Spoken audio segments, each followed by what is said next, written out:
Hi guys and welcome back to the Mighty Blues. My name is of course Cameron. Wow, I haven't said those words in a while. We are back after a little bit of a hiatus, 8 days, 10 days, something like that. We are finally back and rocking and rolling with the content. The reason for that absence, shall we say, I'm not too sure if hiatus is the right word, to be honest with you. I always hear people using that word, but never really quite understand what it meant. I assume it means a long period of being away, so I'll just say a long period of being away to save myself sounding like a bit of a tit. The reason for that is a couple of things, really.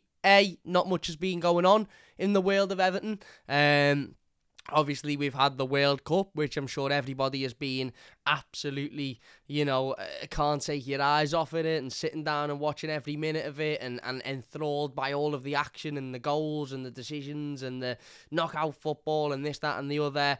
Personally, for me, look, I said it before the tournament and I'll say it again, I'm not an England fan. I'm not a fan of England, and that doesn't mean I'm by any sense of the imagination one of these anti-England fans who actively wants England to lose or doesn't want England to win.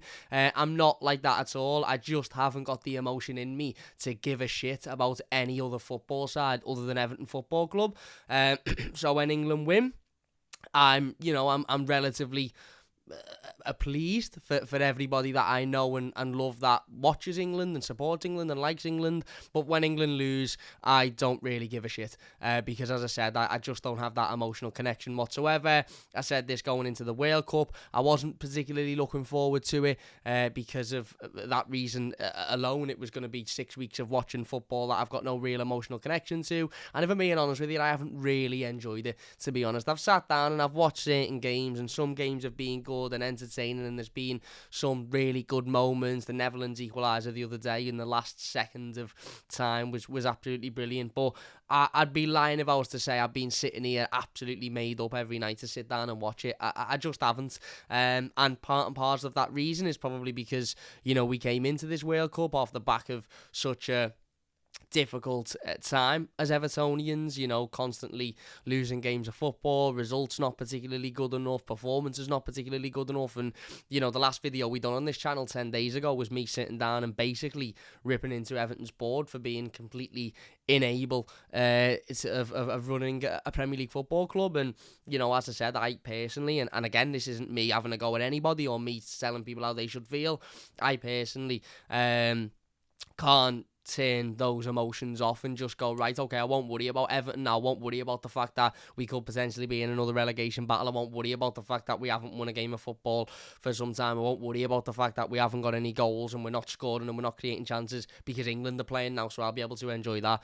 I just can't personally enjoy that. The only games I've really enjoyed watching have been the ones that I've either joined the lads on Toffee TV for, on the watch-alongs, or, as I said, the ones that have had certain sort of moments in them that have made you sort of perk up and go, oh, look at that. But other than that, I haven't really paid much attention to this World Cup, to be honest with you. But luckily for me, and for fans that may feel similar to me, or anybody that may feel similar to me, this World Cup is effectively over now. I mean, it's not, because there's still 2 semi-finals and a final to play, but for anybody supporting England, and for anybody really that was watching the World Cup to keep an eye on any Everton player, the World Cup is, of course, over. England going out to France in the quarter-final stage at the weekend, of course, meaning that Jordan Pickford and Conor Cody's journey in Qatar is over through absolutely no fault of their own, no fault of Conor Cody's, didn't even get a minute on the pitch in the World Cup, and certainly no fault of Jordan Pickford, although certain people on the internet and in the media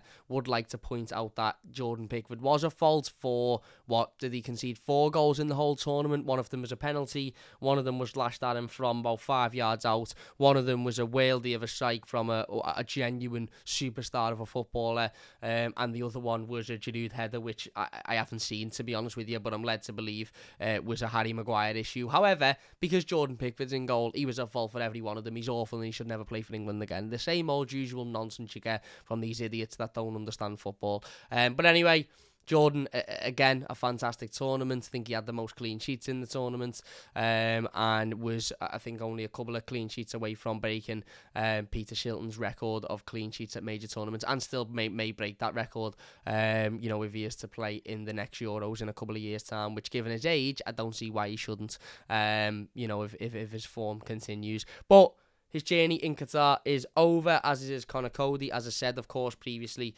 we had Amadou Onana and Idrissa Gana Gueye's journey ending after Belgium and Senegal, respectively, were knocked out. Senegal, of course, being knocked out by England in that round of 16 stage. And as I said, that effectively means for me that the countdown to Everton's return is on, whether that is a good thing or whether that is a stressful thing, an anxious thing. I think those feelings will change dependent on the day and dependent on how we feel on a certain day. But the countdown to Everton is upon us. Obviously, Boxing Day in just over 2 weeks' time. In fact, it's not. It's bang on 2 weeks' time.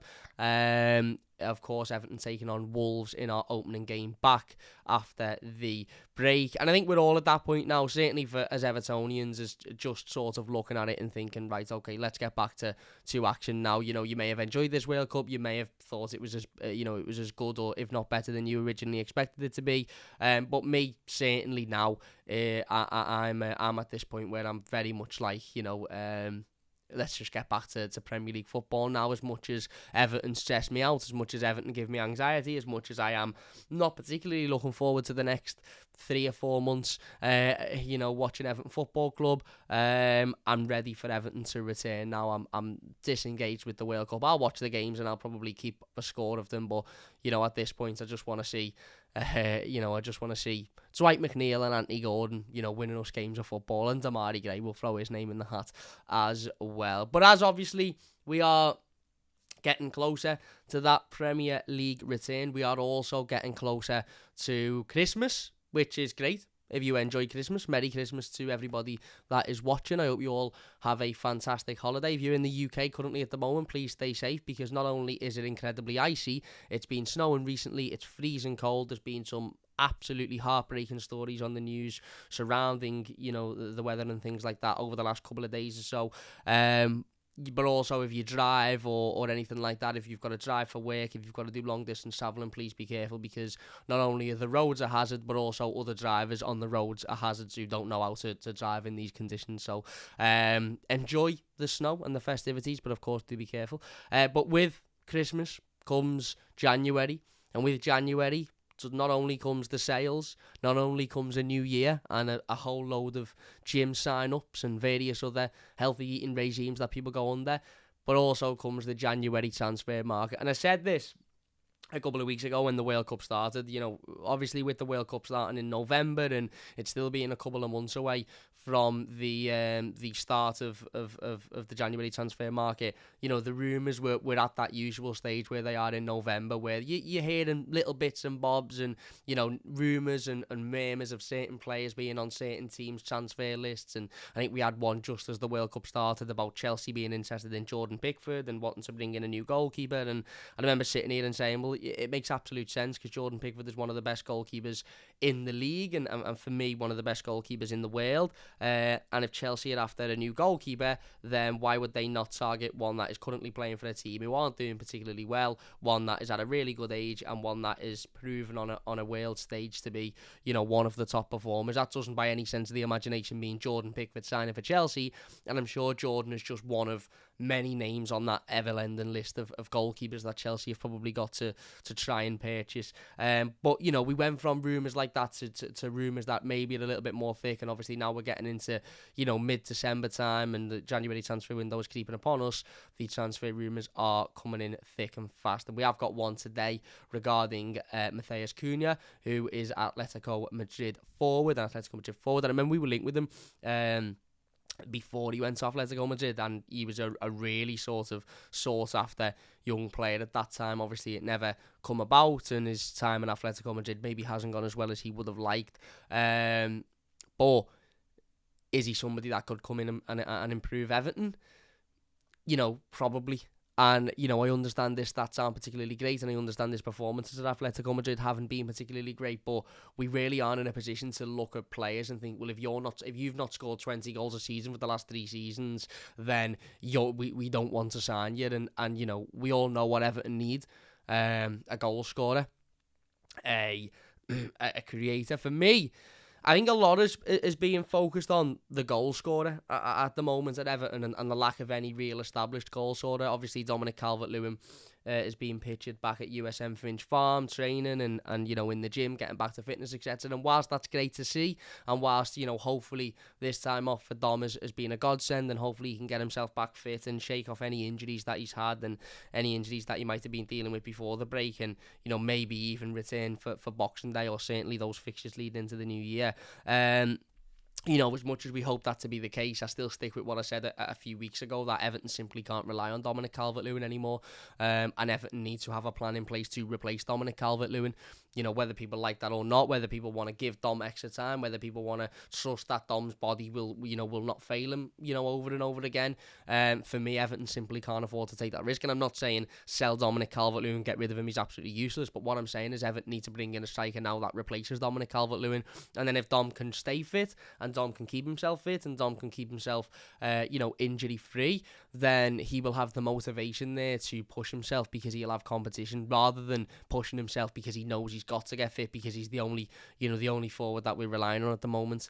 And obviously that also means that we're not relying on him. So if he does continue to pick up injuries and problems, then we're not absolutely all over the place, because he's not there, because we've already replaced him. So for me, Everton should be looking to replace Dominic Calvert-Lewin either way, and obviously we are in desperate need of a goal scoring striker, and that is evident as anything. We simply don't have enough goals in this team. We saw that in one of the mid-season friendlies against Celtic. I know the other one we won 5-1, but you really do have to take into consideration the level of the opponent. The fact that certain players who played in that game and impressed in that game won't be playing in the Premier League, i.e. Isaac Price, Tom Cannon, etc., etc. So, as I said, a goal scorer is massively important, and I'm not by any sense of the imagination sitting here saying Everton don't need a goal scorer, because we know we do. But I think a position that is going under the radar a little bit and isn't spoken about as much because of the constant sort of spotlight on our need for a goal scorer is a creative player. We simply don't have enough creativity in this team whatsoever. I think statistically, and we'll have a look at Matheus Cunha and the rumour about him being linked with Everton in just a moment, but the creativity in this team, as I said, is next to none. I think our most creative player statistically is Demarai Gray.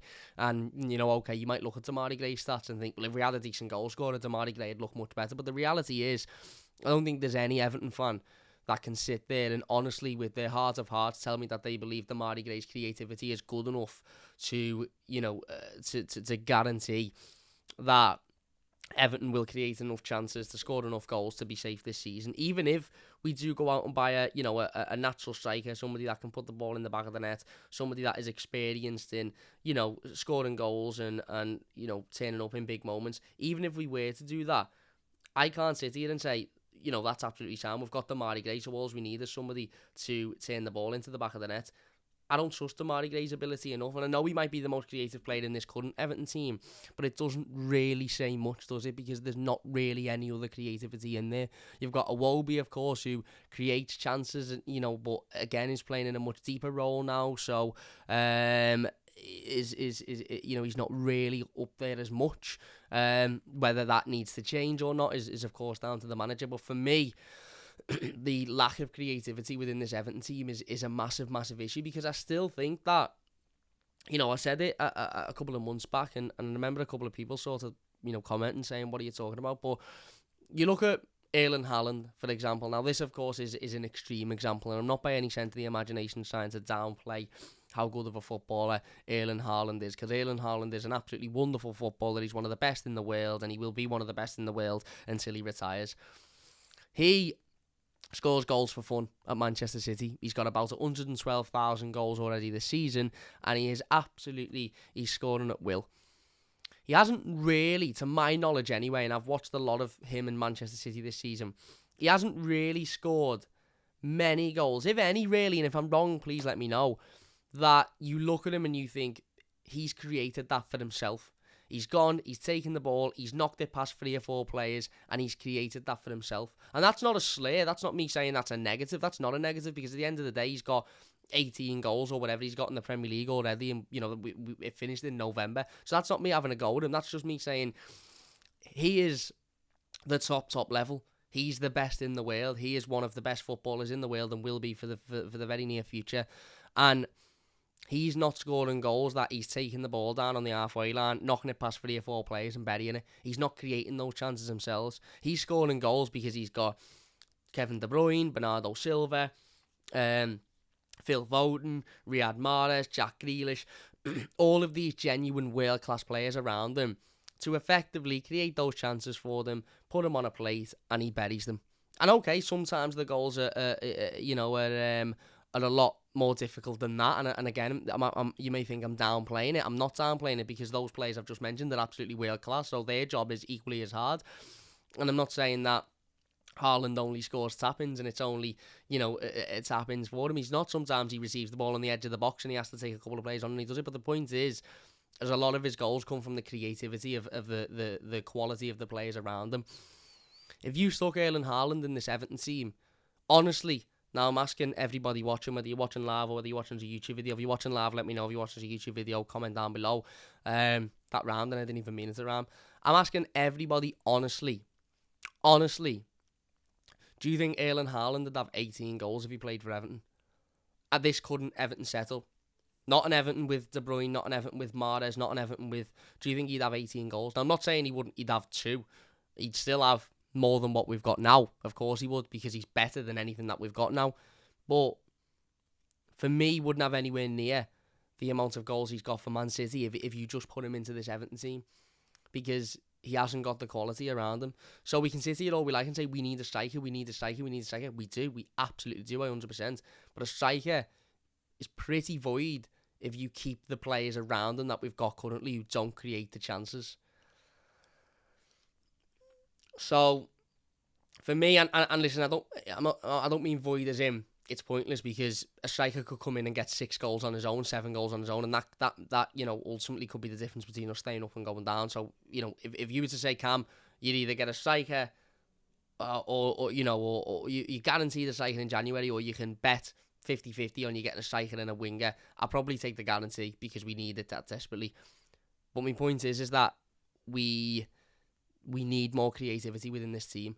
And I think equally as important as going out and getting a goal scorer, we need somebody that's going to create goals for them. Because if you look at the players we've lost over the last couple of years, everyone talks about that Carlo Ancelotti first season and Dom being on fire. But not only have we lost Dominic Calvert-Lewin, and the level Dom was in that first 6 months of Carlo Ancelotti's first season, but for one reason or another, we've lost Luca Dean, who had 8 to 10 assists, whatever it was. We've lost Gylfi Sigurdsson, who had 15, 20 goal contributions. James Rodriguez, similarly, 15 goal contributions, whatever he had.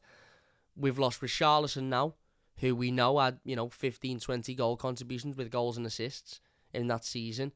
Also, players like Bernard, who, may not have been great, but would come on and would give you an assist or a goal the odd time in the cup game or whatever. That's 5 players there. If you discard Bernard, because some people are saying he wasn't good enough, Dean, Sigurdsson, Richarlison and James, you cannot lose 30-odd goal contributions, 35 goal contributions, whatever those 4 players had amassed in those seasons, and replace it with nothing. It's not. It's simply. It's neglect. It's neglect of the team, and we wonder why. We were second at Christmas under Carlo Ancelotti, and we're now fighting relegation. People will go, well, that's because we had Carlo Ancelotti, and now we've got Frank Lampard, and he's not as good. Not necessarily. Obviously, the manager was phenomenal and his level and this, that, and the other, and that may have a part to play in that. But the reality is we've lost our goal scorer because now he's constantly injured, and we've lost the 4 players around him that created chances. I don't look at anybody in that Everton team and think, you know, on 3 o'clock on a match day, he'll create chances today. I don't look at any of them. And that's not me saying they don't, because, you know, Anthony Gordon may turn up and have a good game and he might play well, or Damari Gray may turn up and have a good game, or Iwobi. But I don't look at any of them, and I can't sit there in my heart and say before a game, I know he'll create 2 or 3 big chances today. I could look at James and go, I know he'll create 2 or 3 big chances because he's James Rodriguez. I could look at Sigurdsson and say, I know he'll create chances because even though he wasn't very good, he created opportunities. I could look at Dean and say the same thing. And again, obviously, circumstance, the Sigurdsson thing we're not going to get into. That's not the club's fault, and I'm not sitting here saying, you know, anything about him. Of course, you know, he's gone, sound. I'm not going to say anything because I don't want to get myself into trouble. But even discarding that, James, was it avoidable? Probably. Dean, was it avoidable? Probably. Now people will go, wow, wages, and Dean didn't want to be here, and James' wages. Sound. Get rid of those players for those reasons, but replace them. Replace what they bring. It's not an excuse to go, oh, well, James needed to go because he had an attitude in his wages, or Dean needed to go because he didn't want to be here. Sound. Absolutely sound.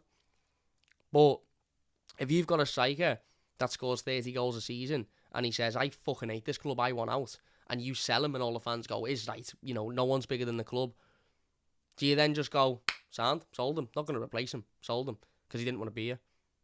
How does that fix any issue? If you're not going to keep these players, then you have to replace them, and we haven't replaced them. Now, I forgot to mention, by the way, before, the big reason as to why I haven't uploaded, not because I've not wanted to or because there's not really been anything going on. The reason I haven't uploaded is because I've been ill for the last couple of days. Well, I say the last couple of days, the last week. I've had a week of this cold or flu or whatever it is that's going round, and it's absolutely knocked me out. And you know, that's the reason as to why I've not been frequent on the channel, so I apologise for that. I am getting better. I am at the other side of that now, which is great. That leads me on to Matheus Cunha, or Cunha, however you say it. 23 years old, so still very, very young. His current La Liga stats, 11 appearances, 2 assists, no goals. Only 14% of those appearances have been in the starting 11. Of course, joined from Hertha Berlin in August of 2021, and as I said, was a player that was heavily sought after at that time. 30 million euros he went for, I believe, in 2021. He was at Leipzig prior to that, obviously coming over from Brazil at an early age and gone. Some World Cup stuff decided to come on. But as I said, his stats over the last couple of years haven't been particularly great at Atletico Madrid. It would be lying if I was to say they've been particularly impressive, and I'd be lying if I was to sit here and say, you know, it would be a guarantee that he'd come in and he would improve Everton, because the reality is that that's not the case, and that is never the case. Overall, in his Atletico Madrid career, 40 appearances in La Liga, 6 goals, 8 assists. Obviously, in the Bundesliga prior to that, 14 goals, 10 assists in 74 appearances. So, you know, you look at that, 40 appearances, 6 goals, 8 assists, not particularly great. In his career, he's had 179 appearances, 39 goals and 29 assists. Now, this rumour is coming from a very reliable source, and that is David Ornstein. Everton are long-term admirers of Matheus Cunha and would like to sign the Brazilian this January. It is not clear if Everton are in a position to buy him or would need to structure a package differently. Now, Wolves apparently are very, very heavily linked with him as well. Fabrizio Romano has reported for a couple of weeks that Wolves are very, very heavily interested in him. And whether or not Wolves push, and whether or not this sort of talk about Everton is maybe, you know, a little bit of the agent or the players' representatives trying to put Everton's name in it to give Wolves a bit of a kick up the arse, I don't know. Cunha is a striker. Somebody says Cunha isn't an out-and-out striker. You know, I know he isn't an out-and-out striker. He's a forward. Yeah, as I said, he's not the perfect, oh my God, he's, he's played 20 games and got 20 goals and 20 assists. He isn't that, and Everton aren't going to find that because those players simply won't be coming to Everton. Those players, just aren't available on the market, certainly not in January. Having said that, would Cunha come in and impress Everton? And improve Everton? Probably. He probably would. Now, as I said before, we have to be careful because at this point, we are very much in a position where a lot of players would come in and improve Everton, not just Matheus Cunha. Now, he was bought for €30 million only last year by Atletico Madrid. Now, there's every argument that his move to Atletico Madrid was the wrong move. He shouldn't have not gone there. That league doesn't particularly suit him. And, there's every chance there's still a top quality player in there that you could get the best out of maybe if he was to move to the Premier League. There's every argument of that. And because there's every argument of that, he isn't going to come cheap. Now, I don't know a lot about him. I can't sit here and say I've watched them every week and I know a lot about him. All as I know is that Everton are long-term admirers of him because I remember us being linked with him before he went to Atletico. And before he went to Atletico, there was a considerable amount of hype behind him and, a lot of sort of discussion and talk about, his quality. And that's why he ended up at one of the top teams in Europe. It hasn't worked out particularly as well as maybe he would have wanted to, which happens with players, and that doesn't necessarily mean he's a bad player. That doesn't necessarily mean his career's over. He's still very, very young, 23 years old. Let's not forget, he's not 26, 27, he's 23. For me, he'd cost a lot of money. He would cost a lot of money because at the end of the day, as I've just said, Atletico will be looking at it and thinking, well, he's 23 years old, and if he goes to Everton and is absolutely amazing because he just hasn't settled here or he hasn't done, he hasn't really felt welcome here or whatever, and we sell him for 10 million and he goes and he's amazing, then we're missing out on the money. So they're going to want upwards of probably what they paid for him because of his age and because of the, the potential that he could still get to that level that they thought he would get to there when they purchased him. That obviously means that if he was to come to Everton, he'd cost a considerable amount of money. Now, the David Ornstein report obviously states that Everton are looking to potentially, offer or put forward some form of package deal to bring him to the club. Again, very typical of Everton, isn't it? There was reports, not from David Ornstein, but from other journalists to state that Atletico would want a sort of a big upfront fee for him as opposed to the sort of package deal, and if that's the case, then that probably takes Everton out of the equation, given our financial fair play situation. But I still think that there's other options that we maybe aren't exploring. Now, don't get me wrong, Cunha's a risk.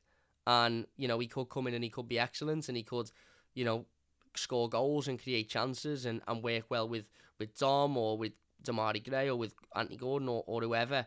And equally Everton may end up selling somebody like an Anthony Gordon in January, and that opens a bigger pool of money that we can do more with. But he could also come in and not work here either, and it could be a complete failure. And he will cost a lot of money for that to be the case.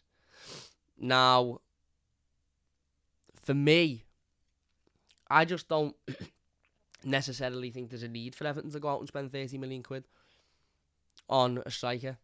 I honestly think this striker's in the Championship.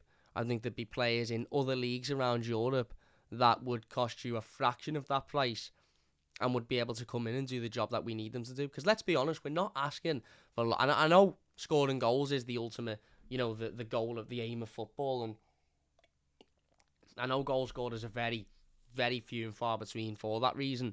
But, a competent forward that can put the ball in the back of the net and a competent attacking player that can create chances for that forward, there's a lot of them in the world that Everton could go out and bring in that wouldn't cost us a considerable amount of money. Cunha's going to cost a lot more because he's a name, he's at Atletico, and he's a player that is still very young and has still got a lot of hype and potential around him.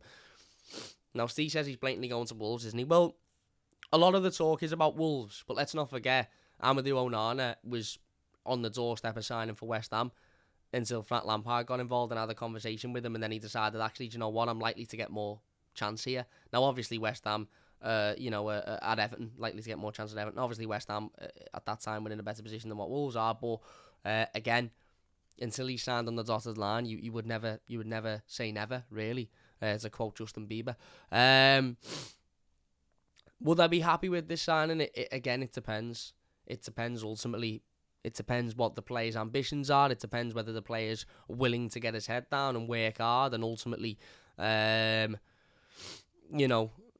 and give everything to achieve his potential. And also it depends what the structure of the deal is and how much money this is going to cost. Because if this is going to be another, we spend 30 million quid on a player that comes in and doesn't really achieve when we could have spent that money better elsewhere, then we're just where we were in the summer, aren't we, really, with the Mopay and the McNeil situation. And ultimately, as Alex rightly points out in the comments, this transfer window is so crucial. And Everton simply cannot afford to mess this transfer window up. They can't. Everton can't afford to be sitting here at the end of this transfer window going, oh, well, at least we had the go. At least we tried. It didn't work. We'll go again in the summer, because the summer we might be recruiting for the Championship. A little bit of an update. Jack Talbot, who is a football correspondent, has just replied. Marca published an article about 4 hours ago saying Matheus Cunha will leave for Wolverhampton in the coming days. Wolves are close to reaching a definite agreement with Atletico Madrid.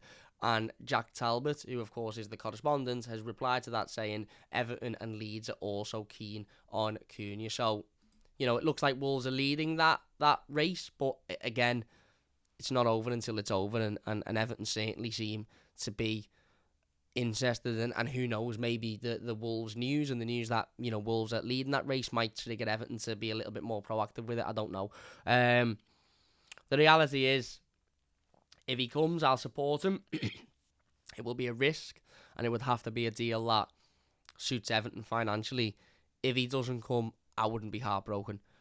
However, Alex is absolutely right. This is such a crucial transfer window, and Everton can't get it wrong. And for me, we need a goal scorer. And we need a creator, whether that creator comes in the form of a winger, whether that creator comes in the form of, an attacking midfielder, a number 10, or whether that creator comes in the form of somebody who sells hot dogs at half-time. I don't really give a fuck as long as they get on that pitch and they create chances and score goals for Everton, because that's exactly what we need. That is exactly what we need. But anyway, let us know your thoughts on the Matheus Cunha situation. Would you like him at Everton? Would you not like him at Everton? If so, let me know why. Bobby says Tammy Abraham, get all over it. I don't think Tammy Abraham would come to Everton now, but I would like him. Lewis says, will be the toughest January window yet, especially off the back of a World Cup. Yes. Would rather Pezzo from Watford. He's got way more potential, says Steve. Steve also says we should be all over Martin Terrier, but we'll never go after him. We'd rather go for another Premier League reject who we all know won't do a thing and will end up walking out the door on a free. As I said in my last video, things at this football club need to change, and until they do change, I can't see the direction of this football club improving, to be honest with you. Anyway, look, we are going to leave it there. Massive thank you to everybody for getting involved in the live comments. We are going to do another live stream tomorrow, and what I'm going to do is, if there's no news, because obviously I've missed a lot of comments today because I actually have to dart, I'm just going to basically sit there and do like a Q&A sort of live stream where we sit down, we talk about every comment, we have a conversation and stuff, because there's not a lot going on at the moment, and I do want to come back and do another stream tomorrow. So if you are around tomorrow, probably about the same time, jump on and we'll have loads of conversation and we'll talk about whatever you want to talk about. But anyway, massive thank you all for watching. Let us know your thoughts on the World Cup. Are you arsed? I'm not arsed, but you might be arsed. You might be enjoying it. Are you heartbroken about England? I'm not, but you might be. And if you are, then I'm sorry. But for anybody that is heartbroken over England, that isn't an Everton fan, fucking hell. You want to try being an Everton fan for 2 weeks? You want to try being an Everton fan when Everton aren't playing? That's even worse than when England lose for me. Anyway, big thank you all for watching. If you have enjoyed it, please hit that like button. If you are new to the channel, don't forget to subscribe as well. We'll be back tomorrow. Share the stream if you've enjoyed it. If you're watching on a YouTube video, please leave your thoughts in the comment section down below. Massive thank you all for watching, and we'll see you later.